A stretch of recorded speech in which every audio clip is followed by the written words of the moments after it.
Hey ho, vinyl community. How's everybody doing this Tuesday night? Hope everything's going well for you. I just wanted to check in with a quick video because picked up a couple of records today and a couple of grails, I guess you could call it, which reminds me of a MeanMrMayo video of recent that he was talking about vinyl buying dilemma, basically saying that unfortunately it's just too many records and not enough money for most of us, so we kind of have to balance how we spend our record buying money and our grocery buying money, etc. So that's kind of the same thing for me right now. I'm a little tight on money. I'm also trying to set aside some money for a couple of things coming around the corner. Sly Stone box set comes out next month, and the Beatles mono vinyl set comes out later this year. I'm guessing October, November, so that they can hit the Christmas rush for that. So I haven't been buying very much, but I had the day off from work today and was just out running around. Happened to be on the side of town where Doc's Records is, so I thought I would stop in for a minute just to look around. Actually, I needed to get some bags for my album covers, and I thought I would just get that. That's like $3. Thought I'd just walk in and buy that and walk right out, and that never happens that way, as you probably well know. So bad idea. I should have passed the record store by, but I got a couple of things I've wanted for quite a long time. Grails, I guess you can call it, even though they're not super rare or anything like that. I did think one thing that was funny was Mr. Mayo also did a video recently of a Simon and Garfunkel album that he bought that was a picture of them getting on an airplane. He said he'd never seen it, and then he came back and did a kind of a response video to his own video saying that this album's just terrible. So it was some songs or demos that they had done in the 50s, I think when they were still known as Tom and Jerry, before they became Simon and Garfunkel, that was the record company put out later after they got big to sort of cash in, and they weren't too happy about that. But anyway, I was looking through the newly arrived record stacks and docks, and sure enough, I ran across a copy of that, so kind of got a laugh out of that. I didn't buy that, but so yeah, there was a couple albums that there's several albums that I sold off a few years back that I wish I hadn't, and now gonna have to go out and find them and buy them back. And the bad thing about that is that several of them are going to be pretty hard to find, or not so hard to find, but they're going to cost a good chunk of change when I do find them. Kinks Village Green, Piper at the Gates of Dawn, which I got both of those at Sound Warehouse back in the late 70s for probably $6 on vinyl, and unless I get really lucky, that's not going to happen again. I did, in fact, I saw a copy of Piper at Doc's today, but it was an original pressing, I guess, but maybe it's from England or America, I'm not sure, but it was $100. So needless to say, I didn't buy that either. But what I did, should have just got the plastic bags and left, but of course I had to look around some, and I ran across 2 copies of this, which I had forever on vinyl. I got it when I was about 13, sold it probably about a decade ago, regretted it ever since. I've got it on CD, but I've wanted it on vinyl for quite a while. This came out Record Store Day, Black Friday, I think 2 years ago, but I wasn't aware it had come out until after the fact. And even those copies from a couple of years ago, or if you can find them on eBay and all, but they're selling for 50-60 bucks. So this isn't hard to find, but usually they're pretty beat up and they're pretty pricey too. But I got this was 30 bucks, which is pretty pricey. I think the original one I bought back in 78 was, what was a triple album back then? 13, 14 bucks.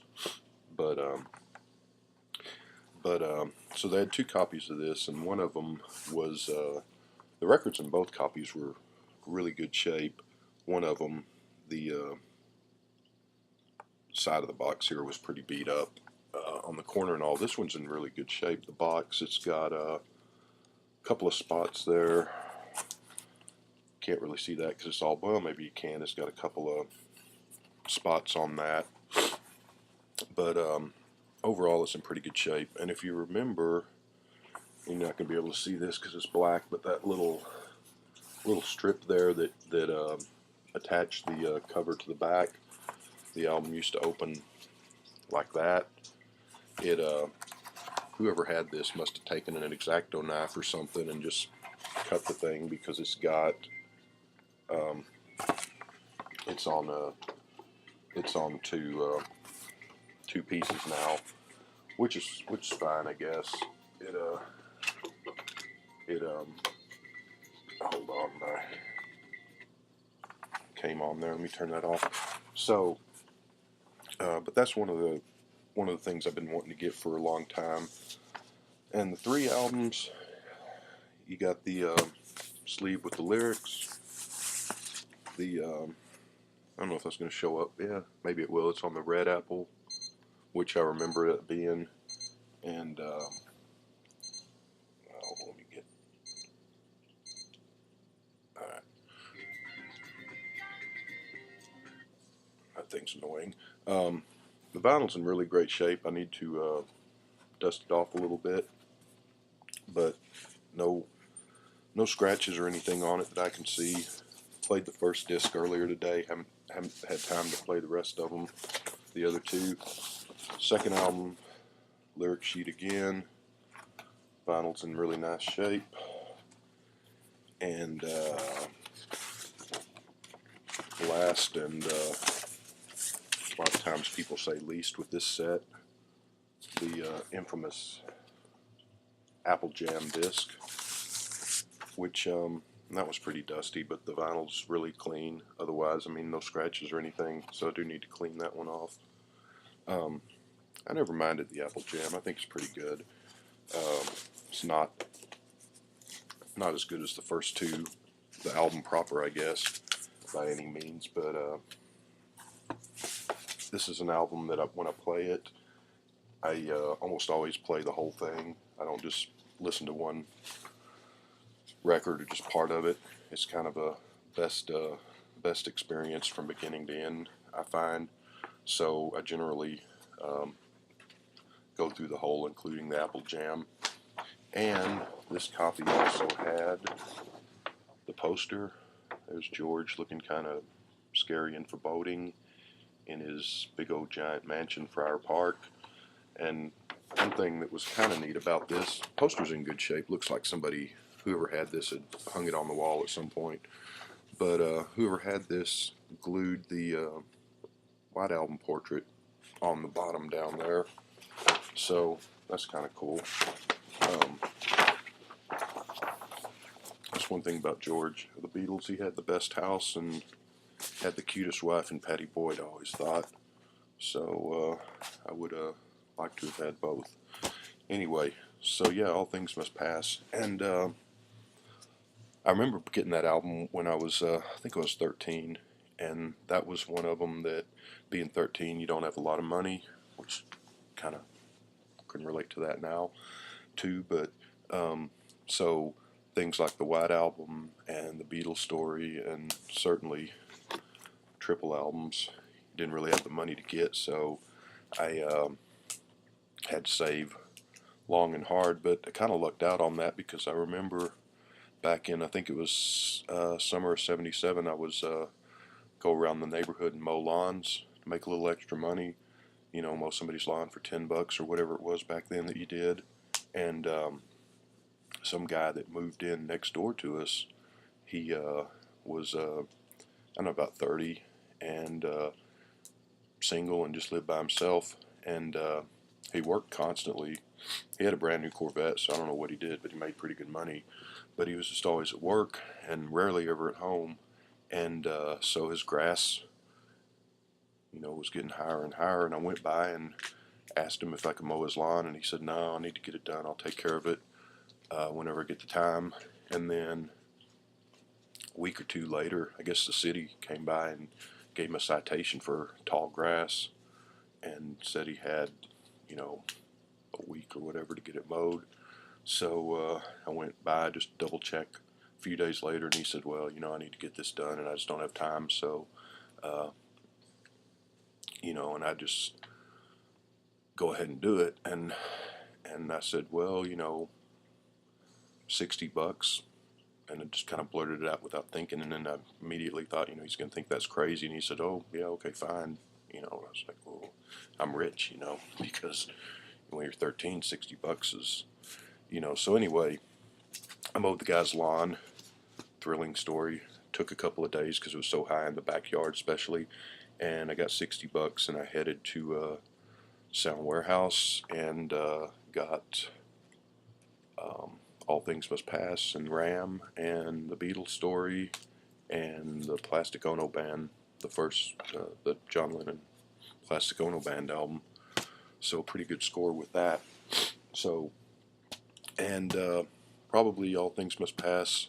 If I was to rank the solo Beatles albums, that'd have to be 1 or 2, I would say, for me. So yeah, it's good to finally have that back home on vinyl, and gonna enjoy that. The second album I got is one that I never had on vinyl. I've got it on my iTunes, a couple of songs from it, but it's one that I've wanted for a long time, and it is the 1969 soul classic Hot Buttered Soul from Isaac Hayes, Stax Records. This is still in a shrink wrap, cover's in great shape, almost looks new. I don't know, this may be a repress, and it probably is. The All Things Must Pass, I'm not sure if that's an original pressing or not, but I mean, it looks like it might be. But so, yeah, this I'm thinking is on a repress. It's on the Enterprise label, which was when Stax got bought out by, whoever bought them out, and then later Concord Music and all. So I'm thinking Enterprise was one of those later labels after the buyout, because I'm guessing this was probably originally just on a Stax label. But either way, it's in great shape. Other than the sleeve there, I need to kind of flatten that out. But so this is a landmark album. It's got 5 songs on it, which is really rare for a soul album up until that time. And this is kind of one of those like Stevie Wonder and Marvin Gaye, where they were fighting for artistic control and freedom. Same thing with Hayes. He didn't want to do the album unless he was guaranteed complete artistic freedom to do what he wanted. And so obviously record company wasn't too crazy about that, but they finally gave in, and what we got was one of the all-time classic soul albums. So it's a good thing that they did. And so great version of Walk On By here. I've actually in my iTunes got 5 versions of Walk On By, which got the Isaac Hayes version, got the Dionne Warwick, which is probably the best known version, Beach Boys, Undisputed Truth, which was a soul band that was, I believe, on Motown, and the Stranglers, the Australian group, from their version about 78, 79. And sometimes I'll just, on iTunes, bring that up and type in Walk On By and listen to all 5 versions. I love all of them. My favorite would have to be the Dionne Warwick or the Isaac version, depending on what mood I'm in. But it's a great song. So there is 2 on my wish list down, and 5 million to go, I guess. But so I just wanted to check in and do that little update. I hope everybody's having a good night, and we'll check back with you pretty soon. Thanks again for everyone that's watching the videos and that's subscribed, and I'm enjoying watching you all's videos as always. Have a good night.